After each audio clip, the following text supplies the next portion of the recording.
What up, guys? What up, guys? We're back here at the lake. What do you know? Castaic Lake. And we're fishing for some biggins again. I think that was my other GoPro over there. Anyways, it's going berserk over there. But anyways, we're out here. We're gonna try to catch a biggin, however long it takes. Post-frontal conditions, bluebird skies, not a lot of wind, but some ripple. We'll see how the fish are, if they're gonna be finicky after that Hillary hurricane or not. But just out here, just gonna have some fun, catch some fish, hopefully, cross my fingers. If you guys don't know already, Castaic has a lower end pond and it's about 200 acres, but it is the historical lake that is known to have numerous double-digit bass back in the days when Butch Brown was out here fairly often. And I run into him here every once in a while, but they stopped stocking trout, so it's very difficult for these fish to kind of get fattened up. Especially, I don't think there's any teens in this lake, but you never know, man. You never know. My biggest bass out of here was a 9.4, I think, 9.6. That was about 25.75 inches long. But there are biggins here to be caught, and we're gonna give it a shot. Like I said, they don't plant trout in here anymore, unfortunately, but there are big crappie and some bluegill in here. And there are numerous 3.5 to 6 pounders in here, but when it comes down to double digit, it's gonna be tough. It's gonna be really tough. But you got waters in 60 feet, but you also got shallow, super shallow, rocky flats out here too. Yeah, let's just go check it out. It's both I say it's both mix. You got your highland and you got your lowland reservoir. You got a lot of grass, but then also you got some deep water as well. So we're just gonna examine the lake, check it out. I'm no stranger to this place, and get to it.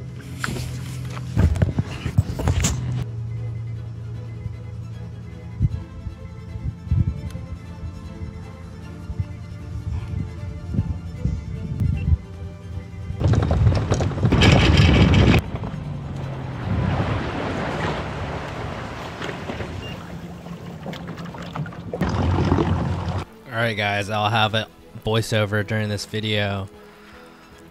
Today there was a thick thermocline that I noticed, so I wanted to work up close to the bank in shallow waters, probably less than 10 feet with an underspin, just covering water. I noticed that when I target all those open water bass suspending out in the middle, they're usually anywhere from 14 to 17 inches. So I decided to focus more on fish closer to hard structure and soft structure. So I picked up a chat after that, after fishing the underspin for a while, and been watching the Homeless Fisherman. It's super inspired about fishing more docks with big swim baits, but didn't get bit. So I worked this riprap area near the spillway with the jerk bait and found some fish. There we go. Oh, came off. Jerkbait. The infamous jerkbait hook set. Jerkbait.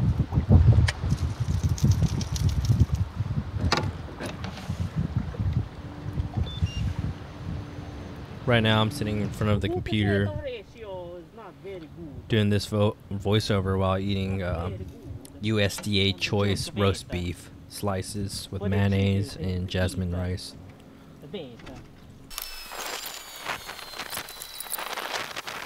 The wind was kicking about 10 knots and 5 to 10 knots. And the day before this trip, I was talking to Benny and his homie, and they were saying they got on a pretty good square bill bite. So I went from a jerkbait to a square bill using the Lucky Craft 1.5 DRS, I believe, in Sexy Shad. I don't throw a lot of square bills, to be honest, but Benny's homie really helped me find these bass. They were chasing little tiny silver sides or threadfin shad and baby bass in this area. You can see them flickering on the surface. So I picked up my 703C Dobbins rod with a, I believe it was 6.4, 6.3 to 1 Daiwa CT to Tula reel, and started burning a square bill.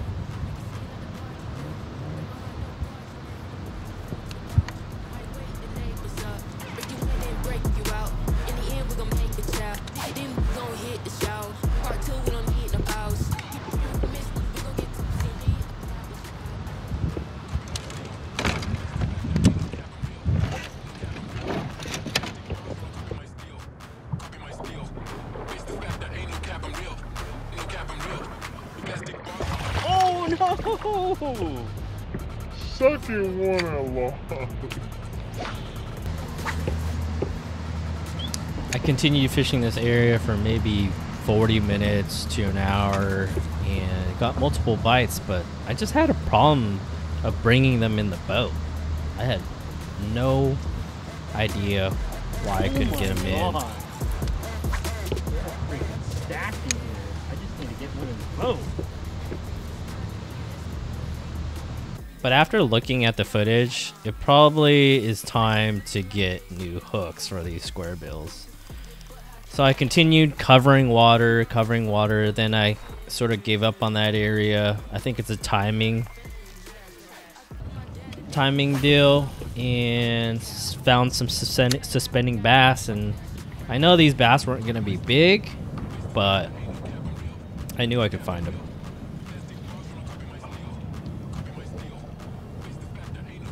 Usually if you could find like 2 or 3 bass suspending up above the thermocline in open water like 30 to 60 feet, and they're schooled up in 2 to 3, this is what usually happens.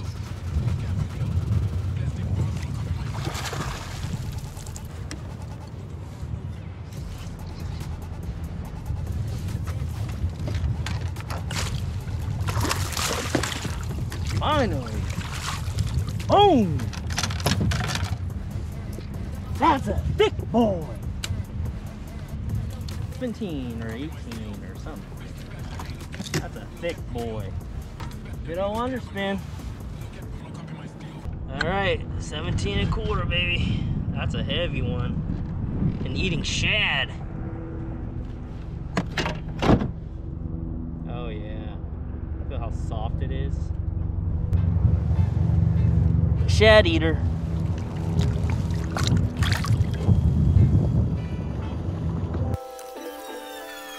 I continued covering more water, open water, in anywhere from 40 to 60 feet, finding schools of bass chasing threadfin shad, but something deep down inside told me to eventually ditch this whole entire pattern. Sorry, I dropped my chopsticks. But ditch this entire pattern because I was catching nothing but 14 to 17 inch bass, and I'm not about that. Like, especially that I'm in a monthly tournament almost every single month, competing against the best guys that just catch big bass flat out throughout California. I saw this massive school. Hold on, let me talk a little bit first. They're kind of small. Yeah, so there you go. I said they're kind of small, and I knew this pattern when, I don't know what it was this year, but there's no longer 18 to 23 inch bass congregating in schools chasing shad this time of year. Last year, post spawn in like 70-degree water temps, not 80s, but 70, they were chasing shad in big schools. But this year, totally different. Everything was delayed, and now the water temps in the 80s to 83 degrees. So the biggest adjustment that I had to make as a live scope, aka video game fisherman, is to fish grass and utilize my electronics to figure out where the big bass are in these grass flats.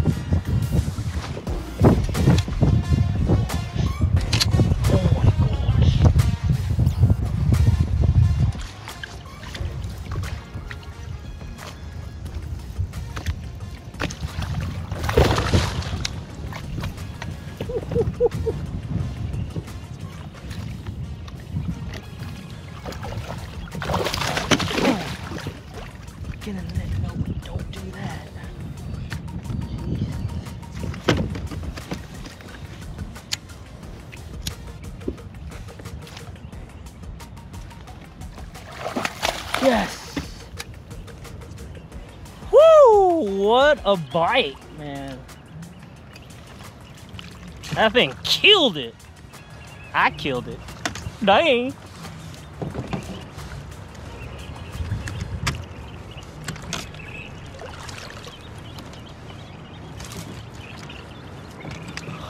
A ding! Chadaveta! Chadaveta! Chadaveta!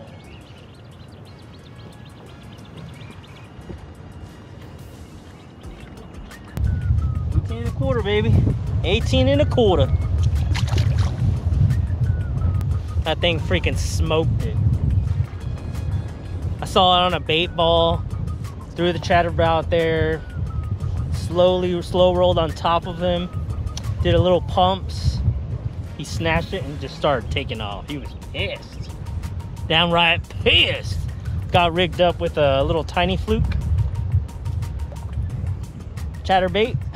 And I think this is the bruised pumpkin. I'm not sure, but it has a little it has a little shad pattern on it with a little green pumpkin, clear blade.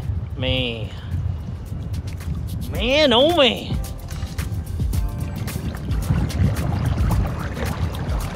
So I'm moving around looking for road maps of where these bass travel. Not necessarily big weed clumps, but little roads that go around the weed beds and weed edges.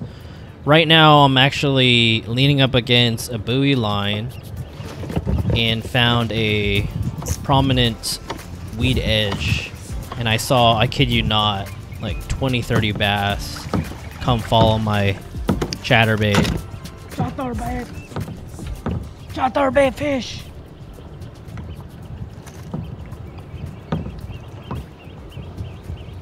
Skinny guy. So what I'm doing is fishing this spillway, and we got water coming in creating current, and we got some wind pushing against the current, and there's a grass edge that stops growing. There's some bait fish and some bass just hanging around that edge, and I'm just taking advantage of it with the chatterbait. I can probably pick them off with a worm, but that's boring.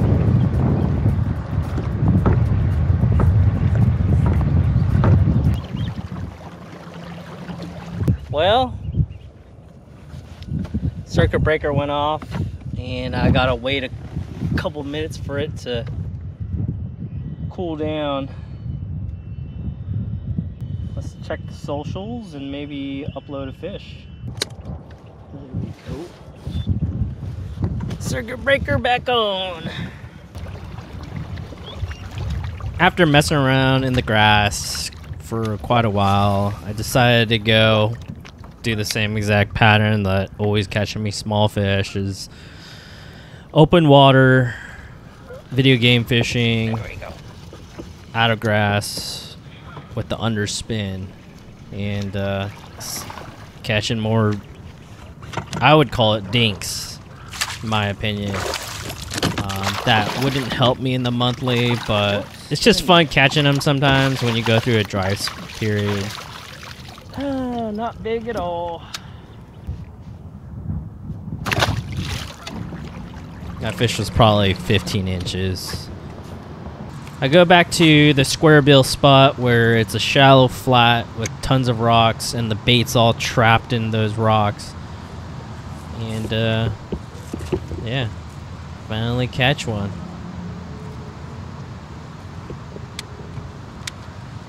You know, it was something about this area. All these fish were freaking on steroids or something. Like like fish growth hormones or something. Because once they got hooked with this square bill, they would downright double over the rod and swim, dig deep, and just really take me for a ride.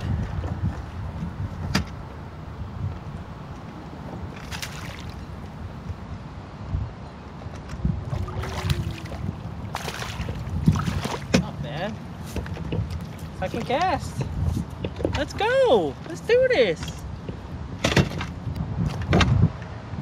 What I learned this summer is that bass relate to cover a lot more. Bigger bass relate to cover a lot more than just wandering out in the open waters. During springtime and wintertime, that's the exact opposite. Those big girls, 18 to 23 to 24 inch bass, sometimes will suspend in open water chasing shad, but that wasn't the case during the summer. Most of my biggest fish during the summer you can find are in weed beds and around structure, pilings, docks, Bingo! rocks, and etc. And yeah, my biggest tip is just fish structure. Don't be scared of it, whether if it's grass or docks or a riprap. All right, guys, roughly fished for 7 hours over at the good old lower lake of Castaic, and it was just pure junk fishing, if you want to call it. Chatterbait in the grass, crankbait on some riprap or a shallow flat with all this rock. They're chasing bait there. Nothing worms at all. Not that I actually used it at all, but and then underspin, of course. That was the key, you know. So back there in that grass, I noticed like at the edge, that healthy edge of grass over at that spillway where the water's coming in from the upper zone, there's a little current that comes in there, and there's some healthy grass that forms a weed edge, and they were just all congregated there. And then I got lucky. I saw a bait ball in 10 feet of water, 10 feet flat, just grass flat. And there was an 18-incher on a bait ball. Cast my chatterbait there and nailed that 18 1/4, which was a key fish, biggest fish of the day. Second biggest was off of an underspin, I believe. And then I missed those 3 fish on a square bill. It could have been the hooks on the Lucky Craft, or it could just been human error.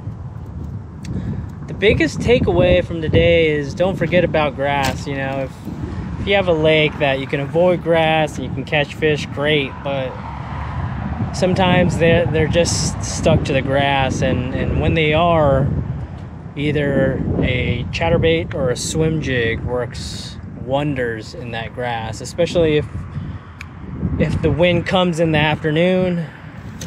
That chatterbait is golden in grass because it comes through the grass really well compared to the cold bait's underspin. Another bait you could throw is probably a flashy swimmer, but I believe that a chatterbait comes through better than flashy swimmer, unless you're working that flashy swimmer above in the water column. But yeah, that's my biggest takeaway. No matter what, you know, chatterbait will work on those windy days when they're chasing bait during the summer in grass. If you're in open water and you're chasing fish with your forward-facing sonar, underspin. I usually do all my suspending fish and underspin. And if you notice in today's video, I swap between the 1/2 ounce underspin to no underspin, just an 1/8 ounce ball head jig to get those fish triggered, because sometimes they are so keyed into that tiny stuff, no matter the size of the fish. So if you throw something slightly bigger, they might turn, they might react, but they might be less inclined to chase down that bait. Now, if you have an 1/8 ounce head that you could just wiggle right in front of their face for a while, that's very small, then chances are you're gonna get bit. You know, I'm not gonna say all the time you're gonna get bit on the 1/8 ounce swim bait, but there's a good chance that you can catch it. Just fish, you know, go out there. It's summertime. If you want to pick the days that are windy, it's a little bit less exhausting, I would say. Don't forget your water. I packed a meal for myself. I packed a turkey, ground turkey and jasmine rice. Super lean, nice carbohydrates, nice lean protein, nothing too heavy, and then a protein bar. I packed about 1.5 liters of water, but I would say 2 liters, probably better on the 2 to 3 liters, and then sub 2 liter volume of water. But I think that's it, you know. Don't try to force feed them. Just give them what they want, and fish a bait that belongs in the environment. Chatterbait belongs more in that environment. Squarebill belongs more in that rocky environment. Chatterbait on the grass environment. Underspin more in the open water scenario where there's bait fish suspending in the water column. Just choose your baits wisely, and it'll be less frustrating, because you don't want to throw an underspinning grass or a square bill deep in the grass unless it's, you know, submerged grass. But if it's pretty bunched up, you know, you're gonna get frustrated. So pick the right tool for the right scenario. Hope you guys enjoy this video. Hit that sub button, hit that like button, and as always, peace out.